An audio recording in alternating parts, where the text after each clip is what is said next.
que o exerce diretamente ou por meio de seus representantes eleitos.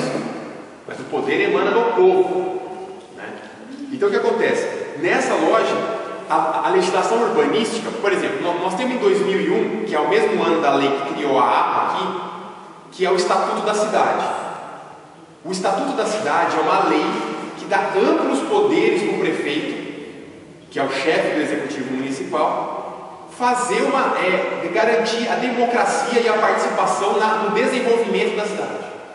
Está lá, está na lei. A lei da APA aqui, que é a 10.850 de 2001, também garante uma série de questões de participação social na lida. Por quê? Houve a identificação de que nós não podemos ter cidades se desenvolvendo na lógica de São Paulo, que é o nosso grande exemplo. Nós não podemos ter cidades daquele jeito. Então é nessa perspectiva que a gente vai pensando, por exemplo, a questão da importância do cinturão verde, por exemplo. Ou seja, em geral as cidades vão acabando com as suas áreas rurais, por conta também da lógica do carro. As pessoas vão morando cada vez mais longe do centro. Porque antigamente falavam assim, fulano, o pobre mora na periferia. Mas às vezes a pessoa de classe média ou média alta também mora na periferia.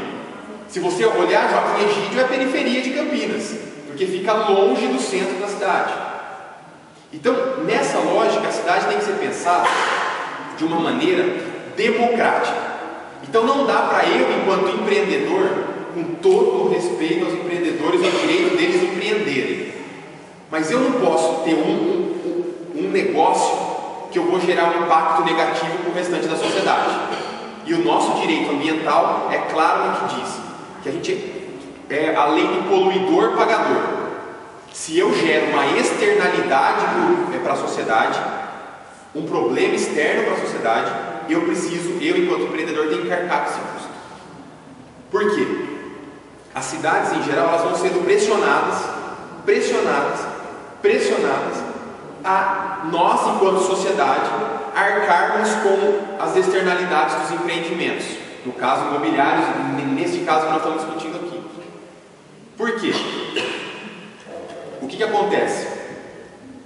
Quando a gente vê aqui que vão tendo empreendimentos imobiliários em locais que não fazem muito sentido no plano urbanístico, apartado do centro.